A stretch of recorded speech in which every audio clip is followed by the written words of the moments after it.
اعوذ باللہ من الشیطان الرجیم بسم اللہ الرحمن الرحیم الحمد للہ رب العالمین والصلاة والسلام علی سید الانبیاء والمرسلین خاتم النبیین سیدنا و نبینا و مولانا ابی القاسم محمد اللہم صل علی محمد و آل محمد وعلی اہل بیتہ الطیبین الطاہرین المعصومین المظلومین ولعنۃ اللہ علی اعدائہم اجمعین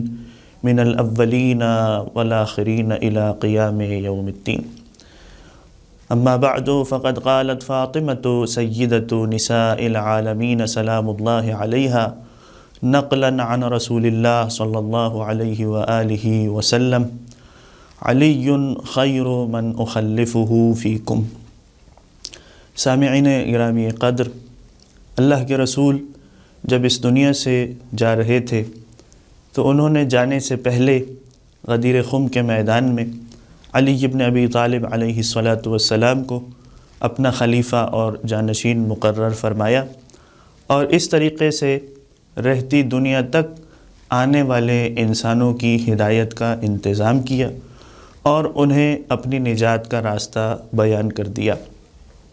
جب رسول اس دنیا سے رخصت ہوئے اس کے بعد 75 یا 95 دن علی اختلاف الروایت، یہ وہ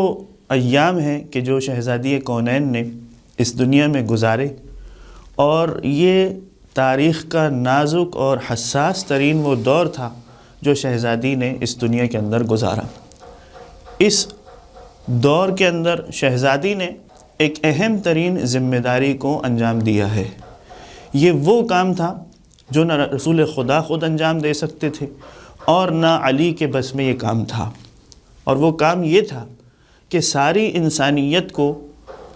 رسول خدا سے امیر المؤمنین علیہ السلام کی طرف موڑنا تھا۔ کس طرح سے رسول اس دنیا سے چلے جائیں گے تو لوگوں کو اپنی اتباع میں، اپنی اطاعت میں امیر المؤمنین علیہ السلام کو فالو کرنا ہے، یہ کام شہزادی کونین نے اس مختصر سے عرصے میں کر کے دکھایا۔ اس لیے کہ اللہ کے رسول اعلان کر سکتے ہیں کہ من کنت مولاہ فہذا علی مولا، جس کا میں مولا ہوں اس کی یہ علی مولا ہیں۔ علی کے فضائل بیان کر سکتے ہیں، لوگوں کو حکم دے سکتے ہیں کہ میرے بعد علی کی اطاعت کرنا، یہ میرا خلیفہ اور میرا جانشین ہے، لیکن خود علی کی اطاعت کر کے، ان کی اتباع کر کے عملی طور پر دکھا نہیں سکتے، اس لیے کہ رسول ایک صاحب شریعت پیغمبر ہیں۔ اسی انداز سے دوسری طرف خود علی ابن ابی طالب علیہ السلام لوگوں کو رسول کے ارشادات اور فرامین یاد دلا سکتے ہیں کہ دیکھو غدیر خم کے میدان میں رسول نے مجھے مولا بنایا تھا اور مجھے اپنا خلیفہ اور جانشین مقرر کر کے گئے تھے۔ اپنے فضائل بتا سکتے ہیں، اپنے حق کا مطالبہ کر سکتے ہیں، لیکن زبردستی انہیں اپنا مولا بنا کر نہیں دکھا سکتے، خود اطاعت کر کے نہیں دکھا سکتے کہ میرے مولا ہونے کو مانو اور میری اتباع اور میری اطاعت کرو۔ درمیان میں ایک ایسی معصوم ہستی کی ضرورت تھی کہ جب رسول اس دنیا سے جا رہے ہیں تو ساری انسانیت کو، تمام لوگوں کو یہ سمجھائیں کہ کس طرح سے رسول کی اطاعت سے مڑ کر اب علی مرتضیٰ کی اطاعت کی طرف آنا ہے، جسے رسول نے اپنا خلیفہ اور جانشین مقرر کیا۔ ایک ایسی ہستی کہ جو ایک جہت سے رسول کی شبیہ کامل نظر آئے، اپنے گفتار میں، اپنے رفتار میں، اپنے خطبات میں، اپنے اٹھنے بیٹھنے میں، جس جہت اور تصویر اور رخ سے بھی دیکھا جائے سیدہ رسول کی کامل شبیہ نظر آتی ہیں۔ اور دوسری طرف سے انہوں نے علی کی اطاعت اور اتباع کر کے دکھایا کہ علی کی جھلک بھی ان میں رونما ہوتی ہے۔ لہٰذا یہ وہ ہستی تھی کہ جنہوں نے انسانیت کو ایک عظیم معراج پر پہنچانے کی کوشش کی کہ یہ وہ واحد راستہ ہے جس پر تمہیں رسول کے بعد نجات مل سکتی ہے۔ عزیزان محترم، رسول کے جانے کے بعد شہزادی کونین نے اپنے مختلف فرامین اور ارشادات میں، اپنے خطبات میں مولا علی علیہ السلام کی فضیلتوں کو ذکر کیا، ایسی ایسی فضیلتیں کہ جس کا کوئی مسلمان انکار نہیں کر سکتا تھا، تاکہ ان کے احساسات کو بیدار کیا جائے، انہیں متوجہ کیا جائے کہ تم اگر کسی کو رسول کے بعد اس کا خلیفہ اور جانشین ماننا چاہتے ہو تو اس کا کوئی معیار ہونا چاہیے، اس میں چند ضروری صفات کا پورا ہونا ضروری ہے، اور جب تم ان صفات کو تلاش کرو گے، ان فضائل کو ڈھونڈو گے، تو سوائے علی ابن ابی طالب کے کوئی ایسی ہستی تمہیں نظر نہیں آئے گی جو ان تمام صفات اور معیارات پر پوری اترتی ہو۔ چنانچہ ہم دیکھتے ہیں کہ شہزادی کونین نے امیر المومنین علیہ السلام کی تعریف کرتے ہوئے، ان کی صفات کو بیان کرتے ہوئے مختلف اقوال ارشاد فرمائے، اور ان اقوال کے ذریعے سے امیر المومنین علیہ السلام کی ولایت اور امامت کا دفاع فرمایا۔ شیخ صدوق علیہ رحمہ نے اپنی کتاب امالی میں اس روایت کو لکھا ہے کہ شہزادی فرماتی ہیں، خرج الینا رسول اللہ صلی اللہ علیہ وآلہ وسلم عشیۃ عرفہ، عرفہ کے دن پیغمبر ہمارے پاس آئے، فقال، اور انہوں نے فرمایا، ان اللہ تبارک و تعالی باہ بکم، آج کے دن جو یوم دعا ہے، جو یوم عبادت ہے، شام کا وقت ہے، عصر کا وقت ہے، اس وقت پروردگار متعال تم سب پر فخر و مباحات کر رہا ہے، اس عبادت کی وجہ سے، اس اطاعت کی وجہ سے، اس راز و نیاز کی وجہ سے جو تم نے خدا کی بارگاہ میں پیش کی ہے۔ پھر پیغمبر فرماتے ہیں، وَغَفَرَ لَكُمْ عَامَّةً، اور اے مسلمانوں، پروردگار نے عمومی طور پر تم سب کو آج کے دن میں معاف فرما دیا ہے، وَلِعَلِيٍّ خَاصَّةً، لیکن خصوصی طور پر ایک رحمت پروردگار ہے، ایک لطف اور عنایت ہے جو علی کے شامل حال ہے۔ ساری امت کو الگ ذکر کیا اور علی کا خاص تذکرہ کیا، اور وہ بھی خدا کی نسبت سے، کہ خدا آج کے دن بھی اگر الگ سے کسی پر نظر رحمت ڈالتا ہے تو علی ابن ابی طالب ہیں۔ اور اس کے بعد پیغمبر کے اس قول کو شہزادی نے نقل کیا، وَهَذَا جِبْرَائِیل يُخْبِرُنِی، اور یہ میرے سامنے اس وقت وحی امین جبرائیل میرے پاس موجود ہیں جو خدا کی طرف سے پیغام لے کر کے آئے ہیں۔ کیا فرماتے ہیں کہ ان السعید کل السعید حق السعید من احب علی فی حیاتہ و بعد موتہ، بے شک کامیاب ہے وہ شخص اور وہ مکمل طور پر نجات پانے والا ہے، وہی حقیقت میں کامیاب ہونے والا ہے جو علی سے محبت کرتا ہے، چاہے ان کی زندگی میں ہو یا چاہے ان کے اس دنیا سے چلے جانے کے بعد ہو۔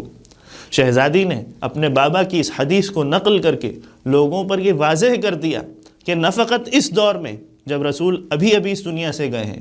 نجات اور کامیابی کا راستہ فقط اور فقط علی کی محبت ہے، بلکہ قیامت تک آنے والے انسانوں کے لیے جب علی اس دنیا سے چلے جائیں گے اس کے بعد بھی نجات اور کامیابی کا راستہ صرف علی کی محبت پر ہی منحصر ہے۔ اور دوسری طرف یہ بات بھی واضح کر دی، ان الشقی کل الشقی حق الشقی، بے شک وہ بدبخت انسان ہے، ناکام ترین انسان ہے، اور اس نے گھاٹے کا سودا کیا ہے کہ جو شخص ابغض علی فی حیاتہ و بعد وفاتہ، چاہے ان کی دنیا میں، ان کے اس دنیا میں ہوتے ہوئے ان سے بغض اور عداوت رکھی، یا چاہے ان کے اس دنیا سے چلے جانے کے بعد دل میں علی سے نفرت اور بغض رکھتا ہو۔ اسی انداز سے شہزادی کونین نے امیر المومنین علیہ السلام کی ولایت اور امامت اور رسول کے بعد ان کے خلیفہ ہونے پر بھی صراحت سے احادیث کو نقل کیا۔ محمود ابن لبید یہ وہ شخص ہے کہ جو مقبرہ شہدائے احد میں جب جاتا ہے تو شہزادی کونین کے بین ان کے نالہ و فریاد کو سن کے اس کی آنکھوں سے بے اختیار آنسو جاری ہو جاتے ہیں۔ کفایت الاثر میں بھی یہ روایت منقول ہے، اس کے علاوہ بحار الانوار میں بھی علامہ مجلسی نے اس روایت کو لکھا ہے کہ جب شہزادی کونین کے پاس وہ پہنچا ہے، اس نے ایک سوال کیا، یا سیدتی انی سائلک عن مسئلۃ یتلجلج فی صدری، میں چاہتا ہوں آپ سے ایک ایسا سوال کروں جو کئی دنوں سے میرے دل میں مچل رہا ہے۔ فقالت سل، پوچھو کیا پوچھنا چاہتے ہو۔ اس نے پوچھا، یا سیدتی هل نص رسول اللہ فی امامت علی قبل وفاتہ، یہ بتائیے کہ کیا اللہ کے رسول نے اس دنیا سے جانے سے پہلے علی کی امامت اور خلافت پر صراحت سے کوئی حدیث نقل کی تھی؟ شہزادی کونین نے تعجب کا اظہار کیا، واہ عجبا، تم پر تعجب اور افسوس ہے، هل نسیتم یوم غدیر خم، کیا تم غدیر خم کے وہ اہم ترین واقعے کو بھول گئے جس میں مولا کی ولایت اور ان کی خلافت اور جانشینی کا اعلان کیا؟ اس نے کہا قد کان ذالک، میں جانتا ہوں کہ یہ ہوا تھا۔ دیکھیے یعنی آج جو لوگ غدیر خم کے واقعے میں شک ڈالتے ہیں کہ مولا کے مختلف معنی ہیں، پیغمبر کا معنی ولایت اور جانشینی کا اعلان نہیں تھا، دوستی اور محبت کو بیان کرنا چاہتے تھے، اس قسم کا شک اس زمانے میں بھی لوگوں کے ذہن میں آ گیا تھا۔ بی بی نے وضاحت کی، پہلے غدیر خم کے واقعے کا حوالہ دیا، پھر اس شخص نے جب یہ پوچھا ولیکن میں چاہتا ہوں اخبرینی بما اسر الیک، آپ وہ خبر اور وہ حدیث مجھے سنائیے جو فقط آپ کو پتہ ہے اور رسول نے تنہائی اور خلوت میں آپ کے سامنے ارشاد فرمائی۔ تو اس وقت شہزادی کونین اللہ کو گواہ کر کے کہتی ہیں، یہ شخص کس بارے میں سوال کر رہا تھا؟ علی کی خلافت، علی کی امامت اور جانشینی کے بارے میں سوال کر رہا تھا۔ بی بی فرماتی ہیں خدا کو گواہ کر کے، یعنی بی بی بتانا چاہتی ہیں کہ نہ رسول نے اپنی جانب سے یہ اعلان کیا ہے، نہ یہ حدیث میں اپنی طرف سے پڑھ کے بتا رہی ہوں، بلکہ خدا کو حاضر اور ناظر جان کر یہ بات تمہیں کہتی ہوں کہ لقد سمعت رسول اللہ صلی اللہ علیہ وآلہ یقول، میں نے خود اپنی کانوں سے اس بات کو رسول کو فرماتے ہوئے سنا تھا، علی خیر من اخلفہ فیکم، علی وہ شخص ہے کہ جو تمہارے درمیان میں اپنے بعد سب سے بہترین شخص کے طور پر چھوڑ کے جا رہا ہوں۔ پھر صراحت سے فرمایا وَهُوَ الْإِمَامُ وَالْخَلِيفَةُ مِن بَعْدِي، علی ہی میرے بعد تمہارے امام ہیں اور میرے بعد میری طرف سے تمہارے خلیفہ اور جانشین ہیں۔ پھر رسول نے فرمایا کہ اس کے بعد علی کی ذریت میں سے اور بھی امام آئیں گے،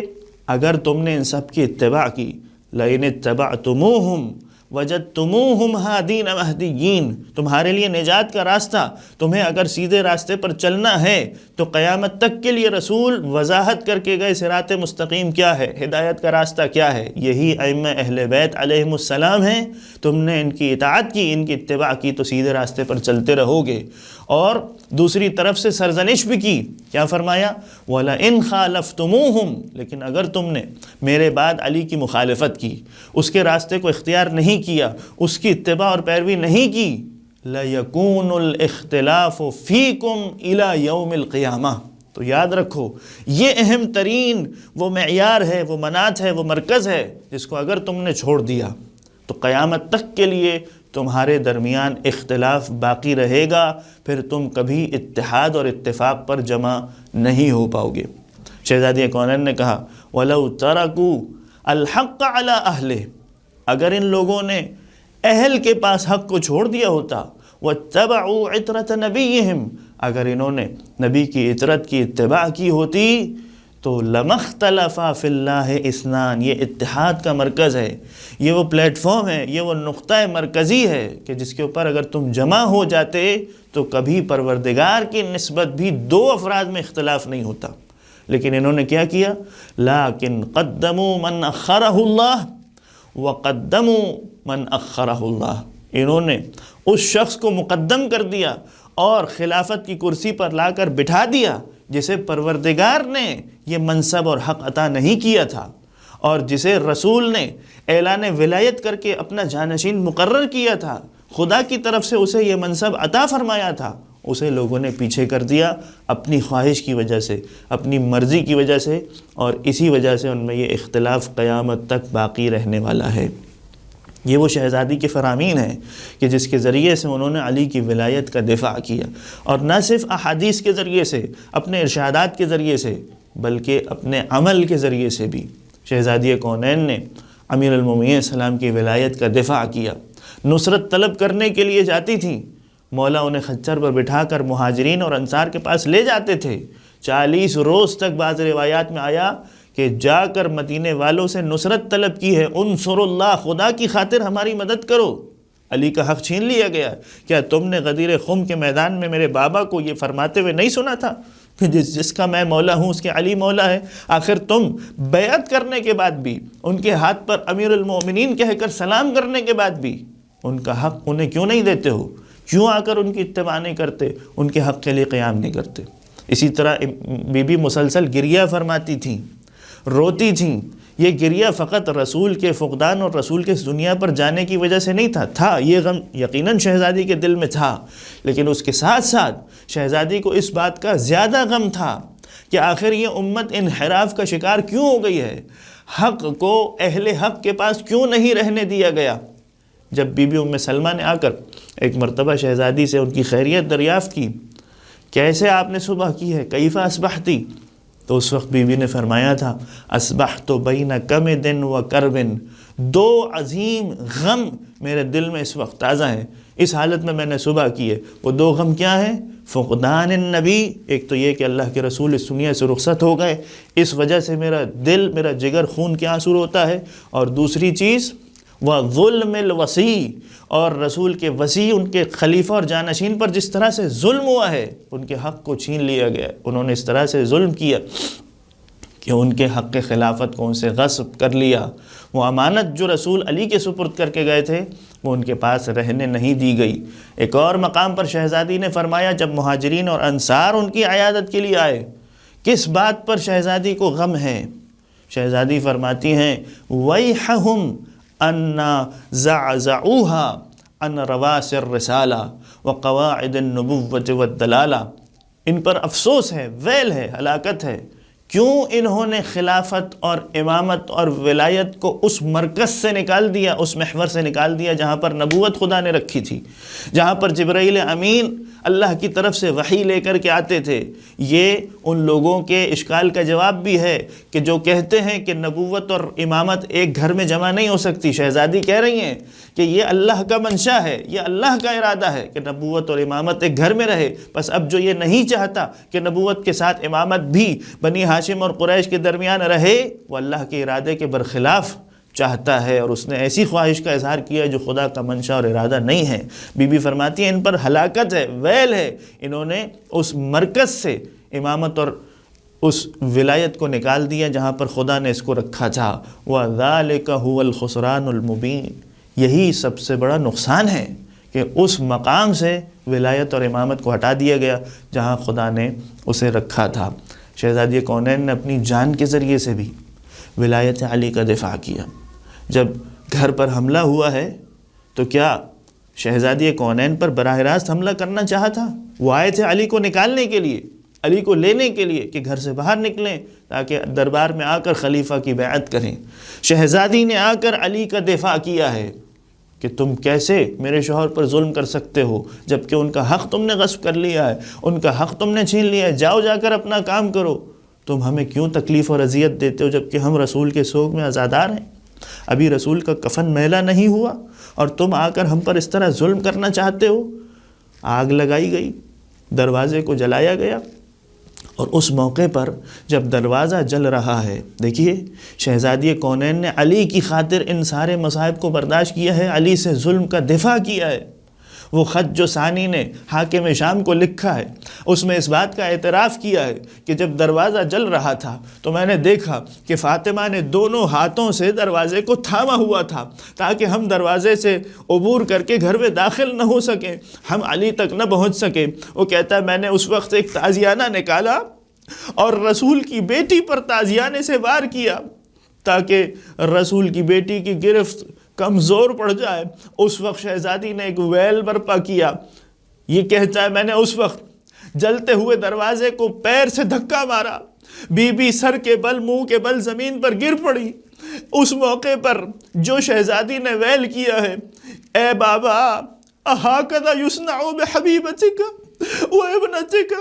اے رسول آ کر دیکھیے آپ کی بیٹی کے ساتھ یہ کیا ظلم ہو رہا۔